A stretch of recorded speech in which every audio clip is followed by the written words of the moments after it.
This is NASA TV.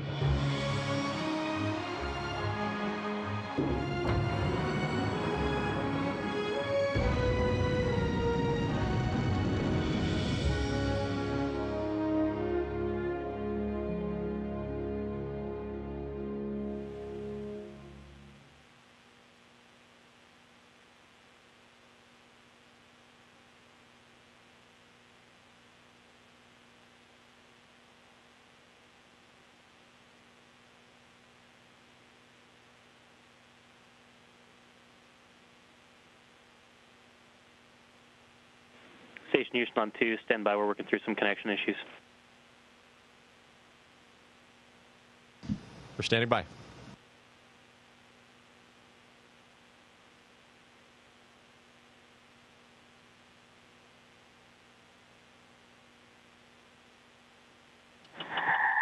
Station, this is Dan Hewitt with NASA PAO. How do you hear me? And Dan and NASA PAO, we hear you loud and clear. How do you hear us? I have you loud and clear. Thanks, Chell. All right, we will kick things off. Welcome, everyone. Thanks to our Crew 4 astronauts for taking some time to answer questions before they get ready to begin their journey home. Quick logistics, reporters on the phone bridge. Remember, dial *1 to be added to the queue. And if you have a question on social media, use the hashtag #AskNASA.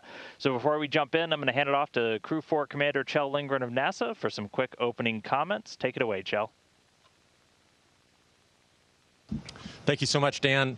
Well, here we are at the end of our expedition, the end of our space station mission. We launched in late April. We've been up here for almost 6 months, and we've had an extraordinary experience under Oleg and Samantha's leadership. We've done a lot of science, taken in some amazing views, but now we're excited to get home to our families. So we are immensely grateful to all of the people that were a part of this journey, folks that helped us get trained, our partners at SpaceX and NASA and at centers all over the world that prepared us for this mission. I think that we had a great experience up here. We got a lot of good work done, and we're excited to get home. So thanks to everybody that made that possible. All right, and thank you, Chell. We'll jump right over to the phone bridge. Again, *1 if you want to get in the queue to ask a question. Our first one will come from Marcia Dunn in the Associated Press. Marcia? I'm wondering, I'm going to ask you the obligatory question. Besides family and friends, what are you looking forward to most about returning to Earth? And Samantha, I'm going to assume that might be a good espresso, but you tell me. And if each of you could answer, thank you.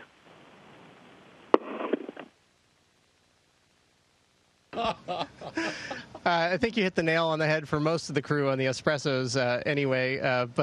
Yeah, thanks for that question. I think for me, certainly some ice cream, some pizza, but above all, you nailed it. It's seeing family and friends when we get home. Our families make such big sacrifices for us to be able to come up here and do this amazing thing and, to benefit humanity. But getting back and seeing them, getting those first few hugs when we get back is really going to be awesome. Really looking forward to that.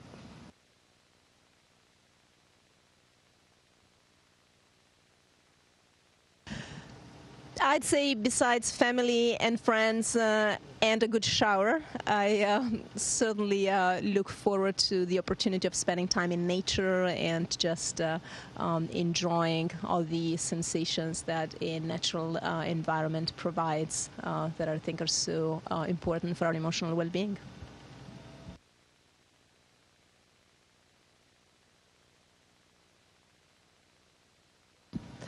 Yeah, I certainly concur with my crewmates here, family, friends, and good food.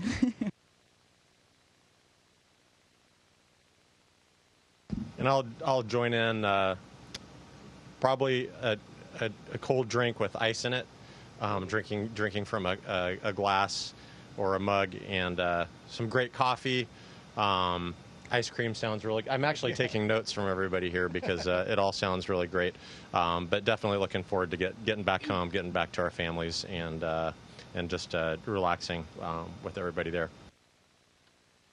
All right, thanks, crew. Our next one will come from Elizabeth Howell, space.com. Elizabeth?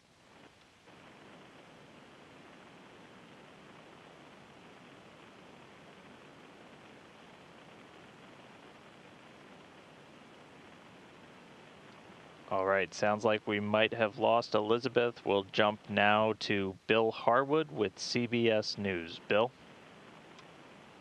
Yeah, thank you very much, guys, for joining us. You got a fairly long transit, assuming you get to undock tomorrow and the weather cooperates. You've got a fairly long transit to splash down. How challenging is that in a spacecraft the size of Crew Dragon? And what have previous Crew Dragon astronauts told you all about what to expect during reentry? How smooth is the ride? Are you expecting, the kind of G's you'll be pulling, that sort of thing? Thanks.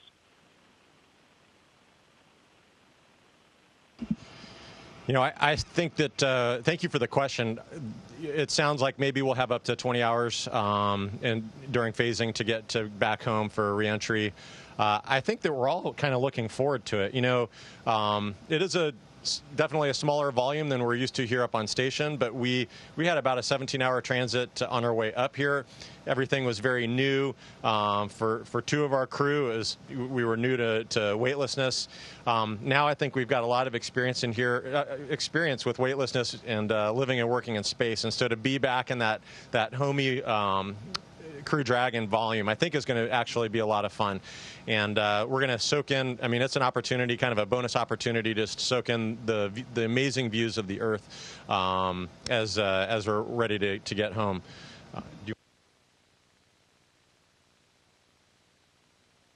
Yeah, I think the other benefit is we actually like each other. So, I might be too presumptuous, but so having some time together without the busyness of the workday and things like that. So there'll certainly be things that we have to do and take care of on the way home. As far as what we've heard from other crew members, it sounds like it's a really smooth ride. Obviously we've been up here in microgravity for 6 months, so starting as we start feeling those G's come on, it's going to feel even more extreme than it would in a normal day. So, I think that's going to be really exciting. I think seeing the plasma out the window is going to be really awesome. That orange glow as it starts setting in inside the cabin is really exciting. And then obviously getting under the main chutes and splashing down in either the Atlantic or the Gulf of Mexico is going to be awesome. So I think when that hatch pops open and we feel that first breath of humid air, it's going to be pretty refreshing. So we're definitely really looking forward to it. All right, next up we have Gina Sunseri, ABC News. Gina?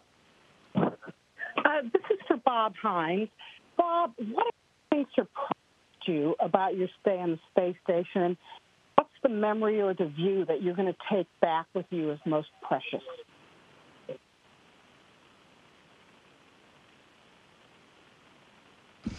Yeah, thank you. That is a great question, and I think from the time that the countdown clock went to 0, I've been trying to do that all the way up here, and during this entire mission is just kind of take in the special moments and kind of mentally imprint those on.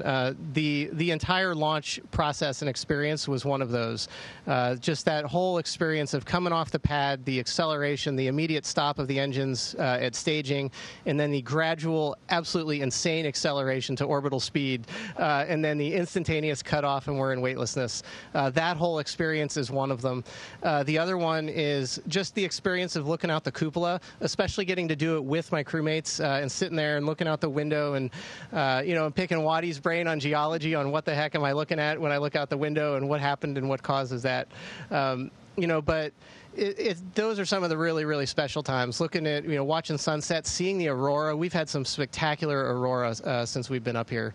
And then, working with the teams on the ground, doing the problem solving and fixing things up here has been a lot of fun. And certainly the science that we're doing up here, to just better things for, not only us and furthering exploration, but also making things better back on Earth as well. Okay, next up we have David Curley with the Discovery Channel. David? Dan, is my audio clear? Yeah, go ahead, David. Thank you, sir. Dr. As a geologist who has worked on the planet for her entire career, what did you see, what did you learn looking down on Earth from a geologist's point of view? And I'm sure you've done plenty of camping expeditions. How did this one compare? Thank you.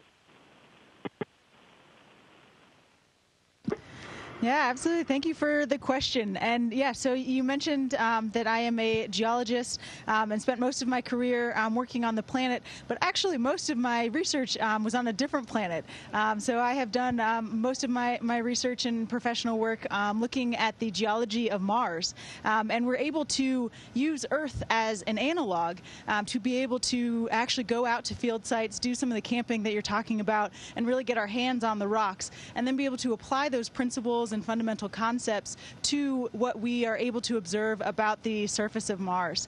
And so to be able to do that kind of remote sensing observations, be able to see Earth from essentially kind of a planetary perspective, particularly sites that field sites that I have done work in the past, particularly in Death Valley, California area, being able to see that same kind of place where we've done ground truthing, remote ground truthing in situ work, and then be able to see it from a remote sensing orbital perspective and be able to marry those two has been really, really enriching and exciting for me. Okay, next up, we're going to take 2 social media questions. This one's for Space Station Commander Samantha. This comes from the International Women's Air and Space Museum in Cleveland, Ohio, and they want to know, how would you compare your second mission to your first onboard station?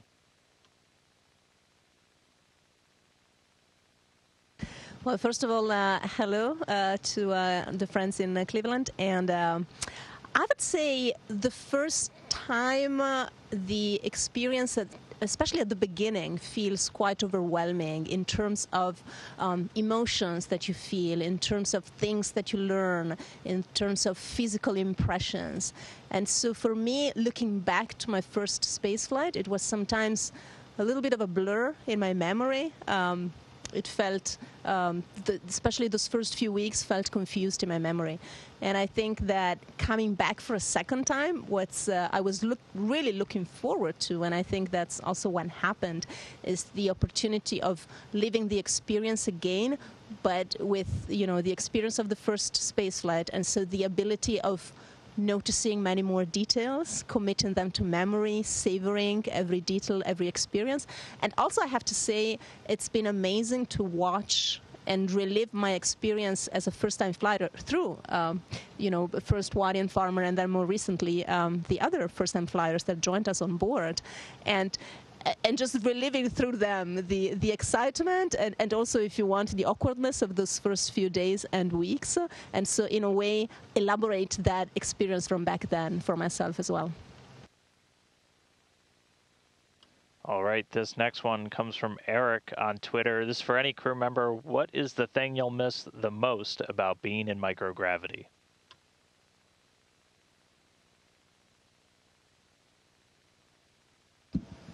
The thing that we will miss the most, I think all of us are going to miss being able to float. I mean, it's such a bizarre thing, and I think so amazing that our brains are able to adjust to it so quickly. I think when we get to space station, I know that I never really felt like I should be walking up here, and so the fact that you get used to floating so quickly, it's an amazing way to be able to get around. I think we'll miss floating and miss just the views. The opportunity when you're floating past a window to just look out and see Australia or Africa or the immensity of the ocean with clouds speckled across it.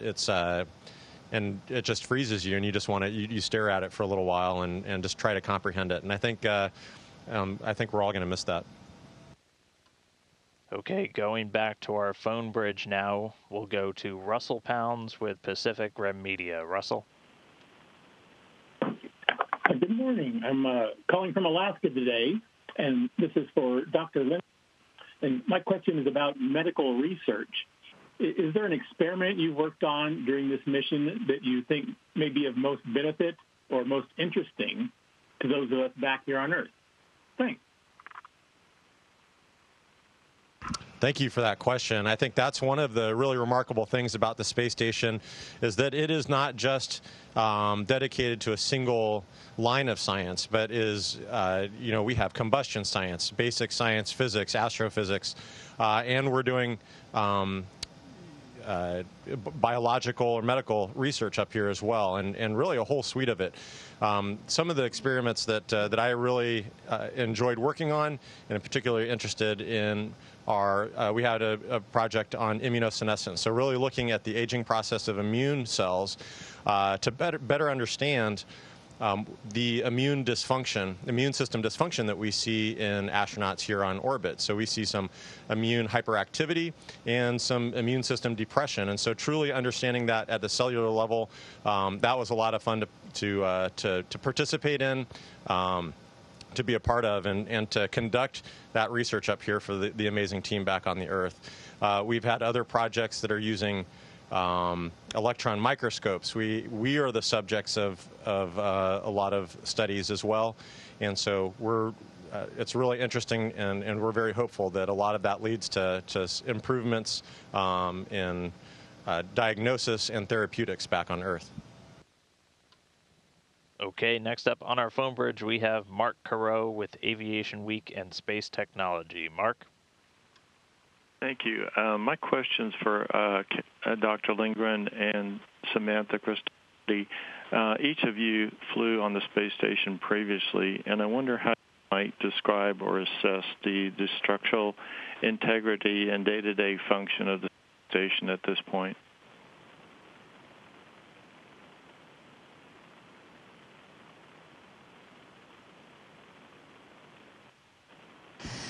That's an interesting question, and certainly I think as soon as we arrived a few months ago, we were struck by the increase of activity and the sheer amount of equipment that is installed on space station. It's visibly more crowded.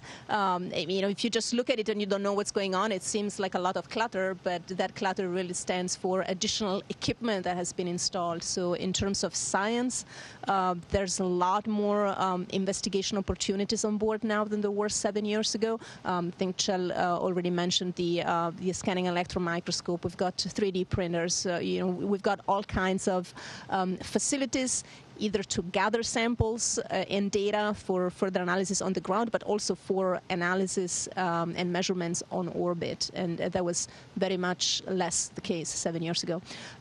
There is also a strong effort to use space station as a platform for maturing exploration technologies, especially when life support is concerned. So there is a whole slew of ECLS, like life support technology demos that are running on space station. Again, something new. We have a second toilet with a whole new toilet stall that we didn't have back then, that is due to become operational soon. And so it's an ever busier space station. Okay, next up, I think we have her reconnected. Elizabeth Howell with Space.com. How do you hear us, Elizabeth? I hear you fine. You hear me? Gotcha. Go ahead. Fantastic. Thanks, everybody, for all your help today. This question is first directed to Jessica, but I'd also like to hear from everybody. Can you talk about how the ISS is a springboard for moon research, particularly regarding the Artemis program? Thank you. Yeah, absolutely. Thank you for the question. It is a really important part of what we are doing up here, and really exciting part of what we are able to do up here, using the International Space Station as a test bed for future exploration. So that looks like many different things. Samantha has mentioned a couple of them, looking at technologies as it relates to life support and how we can progress those technologies in order to support future exploration. We have experiments like X-Roots, which is investigating means of growing plants and growing crops on a larger scale without soil, so without the overhead in terms of volume, mass, and containment that comes with soil, that will have really important applications and implications for future exploration. We also are looking into some of the effects of human spaceflight on the human body and the human brain. So looking into cognitive effects as well as physiological ones. And we are looking into ways to protect against some of the hazards that are associated with some of this exploration. For example, of course, radiation is one of the biggest factors that needs to be mitigated as we move forward. And so we're looking into different means of protecting against radiation. AstroRad is an experiment, a test that we are conducting up here where there's a vest that we can wear as crew members on board that would facilitate us to be able to continue operating on station, continue with our science or whatever maintenance is being completed during a solar radiation event. So we're looking at how effective that vest is, and then we're also going to be sending that vest up on Artemis 1. So coming up here shortly, that vest will be going up on the mannequin on Artemis 1, and we'll be able to compare that data with the experience of actually wearing it here on ISS. So many examples of all of the ways that the ISS is really enabling us to further technologies and understanding that will enable us to go further into the solar system. Okay, next up we have Marvin Marshall with the Nighttime News Space Report. Marvin? Hi, good morning. My name is Marvin Marshall from the Nighttime News Space Report on Twitch.tv. This question is for all of you. When you return home here soon and think about looking outside the International Space Station, what will each of your most memorable, city or natural occurrence that you witnessed from orbit be? And thank you for everything, and we look forward to seeing you all back home shortly. Thank you for the question. Yeah, looking out the window, of course, is just part of essential to the experience of being here in low Earth orbit. And I think all of us really enjoy looking back and looking at places where we've lived and worked, where we have friends and family. For me, there's a really cool pass that starts in the northwest and flies over Colorado, where I spent much of my undergrad and graduate school years and medical school years. I have friends and family there, and that continues on down over Houston, where my family lives now. So that's a really special pass. And then there's another pass that goes over Colorado and up to Minnesota, where I trained in emergency medicine. So those are really special, but I agree with Bob. The aurora, for me, it's spectacular, ethereal, and something that I'd love to see on the Earth sometime, but seeing it from space, flying through it, is absolutely incredible. Yeah, I totally agree. I've got a pass, my pass, right? But I moved around a lot as a kid, and so I have a lot of those kinds of places as well. But there's one that kind of goes up just off the East Coast, and then it goes over, and then it actually touches Europe too, where there's a couple places that I've lived over there. So that's one pretty big epic pass. And during the right time of year, there's a little bit of the aurora borealis in the top end of that orbit as well. So it's pretty spectacular. But it's hard to pick just one. I think, when I'm asked questions like that, it's not just one. It's the whole idea of looking out the window, and every time, even if you fly over the same spot, it's different. The weather patterns are different, different time of year, the colors change. If there's a drought or lots of rain, that just changes the look of everything. All the surface processes that are going on all around the world are just absolutely amazing, and it just never gets old. Like, you never see the same thing twice. And so I think one of the cool things we get is this global perspective of how everything is interacting with everything else. We can see sands being blown off the Sahara, and then you start witnessing those coming into the Gulf of Mexico and then getting blown over the U.S. And so you can see stuff like that, and you can see all those different processes going together. And to me, it's the way that system of systems interact is just really, really neat. All right, our next question comes from Manuel Mazzanti with Debate. Manuel? Hi, how are you? Thank you so much, and congratulations to the four of you on a successful mission. I cover the space program in Spanish, and this is a question for Joe, because I know that a few days ago, you had the chance to talk to Argentinian students in a base in Antarctica. So it would be your experience, even considering an interesting situation that you're talking from an isolated place like ISS another isolated place like Antarctica. Gracias. Thank you. That was a really remarkable experience, and to have, as you mentioned, that shared experience of living in a relatively isolated area, seeing the same faces every day, and so sharing that kind of common experience. And I think that's one really powerful thing about being up here is that ability to connect and communicate with places all over the world and to share the experience, to share the views that we have up here.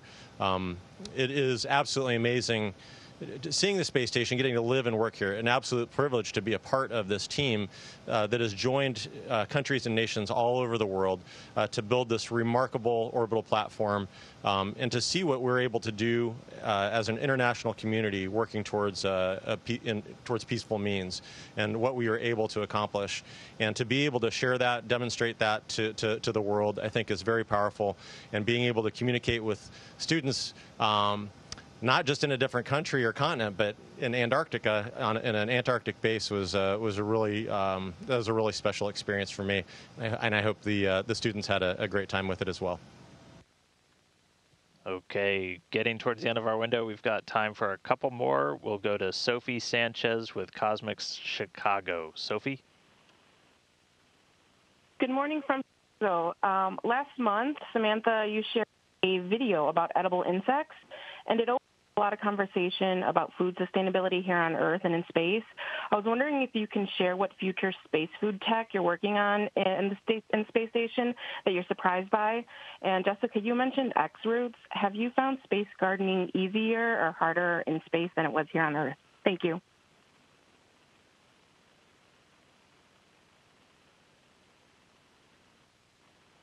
Yeah, I think he's talking about the edible insects. Yeah, so thanks for that question.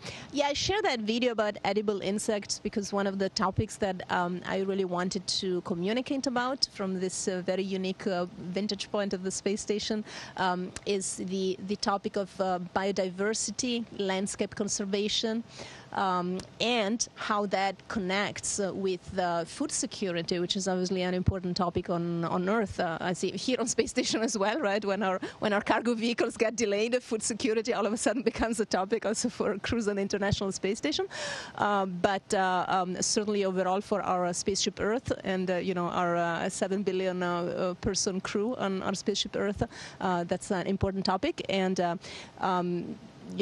some people who are experts on this matter suggest that one of, a piece of the solution might be also considering insects as sources of valuable protein, which is something that is very much part of the customs and diets of a couple of billion people on the planet. But it's certainly quite foreign to the majority of humans, and it might just be something to consider going forward.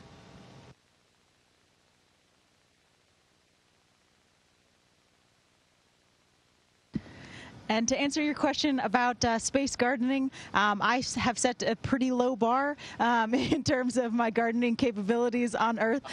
So I have learned a lot being able to exercise my green thumb here on board. And I'm so grateful for the amazing team of people on the ground who help walk us through everything that we need to be successful in terms of growing crops up here. It's been awesome to be able to walk into the Columbus module and smell the smell of leaves growing, of plants growing. It is really unique and just kind of really fulfilling and encouraging. And so being able to grow peas and tomatoes with our own two hands, if you will, has been really amazing. So we really appreciate all of the work of the scientists and all the people behind the scenes that allow us to enjoy that. All right, well, that's going to take us to the end of our window. Thanks, everybody, for sending in your questions. Special thanks to Chell, Samantha, Jessica, and Bob for taking a few minutes to talk to us. Everybody head over to nasa.gov/commercial crew for the updates on their return and how you can follow their journey home. Thank you to Crew 4. We'll let you guys get back to work.